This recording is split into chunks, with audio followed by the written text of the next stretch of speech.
How are you doing so far in Pokemon Unite? You might be surprised to find out that there are a lot of mistakes that trainers make, and I'm going to show you the 7 most common ones, as well as the solutions to them. Welcome everyone to my gaming channel, GeekyGamer, your gaming home. As you probably know, there are many things to touch on, as the game takes on quite unique gameplay. Still, I've compiled these 7 big ones that should cover most of the problems a new trainer might experience. Before we get down to it, don't forget to hit the subscribe button and turn on notifications so that you don't miss out on more Pokemon Unite guides and gameplays. Let's get right to it. So obviously, you've got to get yourself acquainted with the game's mechanics so you know what you're doing.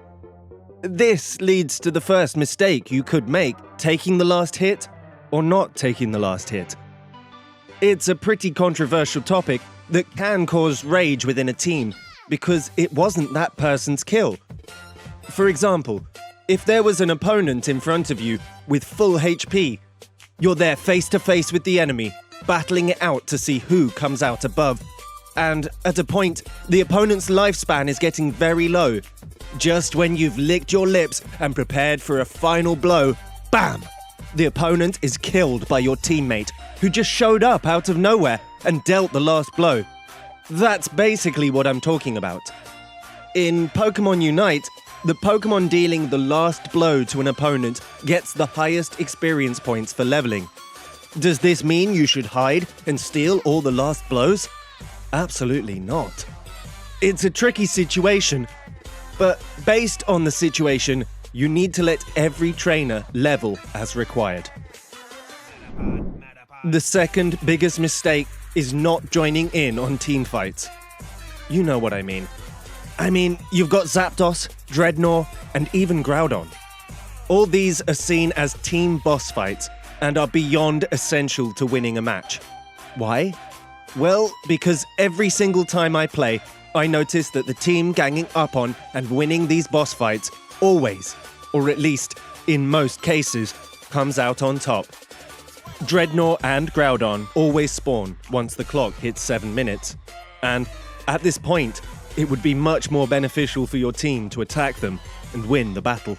Some of you might argue that you risk losing the top lane, which you're right about, but it's worth the risk, unless you're already ahead in the game.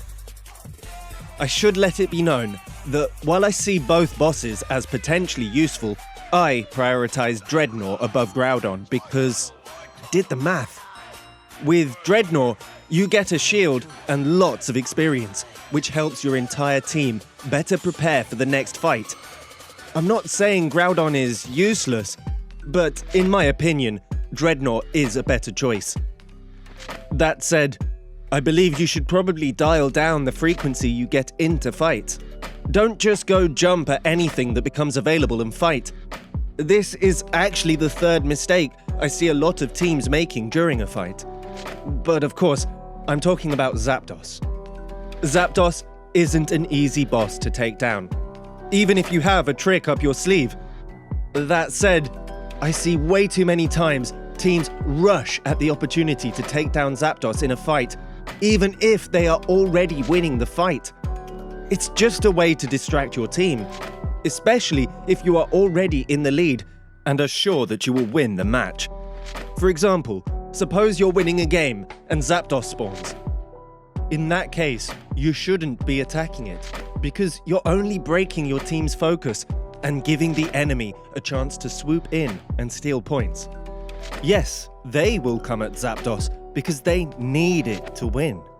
In this situation, you need to have your teammates stationed around Zapdos and fighting the enemy, not Zapdos. If you're on the other side though, and trying to slay it so you don't lose, then do it as a team. So now we're on to the 4th biggest mistake many teams make, an overpushed level of confidence. Don't fall for the trap of thinking that you can win no matter what, as it almost always ends up with a disturbing defeat. So what am I talking about exactly? Let me lay it out for you. So, you're on the winning team. You guys just took down Zapdos, and after that, you crushed it at your opponent's first goal. You've just racked many points and you feel overconfident, so you go for their spawns goal. Guess what? You reach there with your teammates, all clamoring like shining knights to the conquest, only to be met with an intense battle and end up being defeated. Unfortunately, this happens almost all the time. The odds are stacked against your team, and as you approach their spawn's goal, they start flocking in like sheep on a goose chase.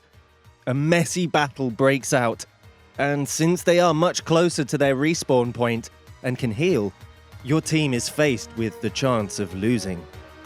A big mistake you might be making in Pokemon Unite is mixing up the Pokemon and not using them for what they were designed for. Yes, you heard that right. Pokemon Unite categorizes each Pokemon into different groups to help you determine its gameplay and application in a battle. We have the supporters, who are best at, well, supporting. They are the tag alongside me Pokemon, because they will be in charge of keeping your team alive and buffing your speed and stats. Then the all-rounders, as the name implies, are all around great at everything, but not perfect. So you can definitely use them interchangeably, switching between lanes as attackers, defenders, and speedsters. Then attackers are your go-to for clearing out lanes and scoring goals. They deal the highest damage you can find. Defenders prevent the enemy's team from scoring, or attackers from being the target. Last but not least, speedsters are the scavengers of the forest lanes. They will do a good job at farming and sniffing out hurdlers in the jungle. Now, on to our sixth mistake. And I've been guilty of this one too many times. Not understanding your Pokemon moves. That's right. I know as a newbie, you just want to skip all the long tutorials and jump right into it. I know, because I too just want to jump into the fun part. But that only makes you fail harder.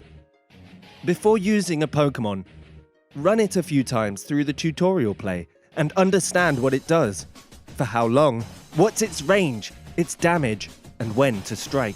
I mean, it's basic, necessary knowledge at this point, right? And for the very final big mistake, be wise when scoring. Don't just score because you've managed to get a few points on you and you're feeling pretty damn excited to score. You may not realize it, but you may not even have to defeat Zapdos if you score wisely. I know it's a hustle to keep the enemy's team from taking your goal. It can be even more trouble to carry many points since it takes longer to score. And if your Pokemon dies at that point, that's going to be messy. But think about it. Imagine a situation where 5 points are left to cap a goal, and you've got like 25 points on you, yet your teammate has a whopping 50? Do you let them cap the goal, or do you cap it yourself? Saying you'd cap it would make it look like you aren't that interested in making your team win, as obviously your teammate can increase your team's points by much more. That said, try to be wise when scoring goals. Look around and try stocking up on as many points as you can. If you are going to cap a goal that way, you know you made the best out of it. Well, geeks, you made it this far. Congrats. What did you think about my 7 big mistakes and solutions? Let me know in the comments, and don't forget to subscribe.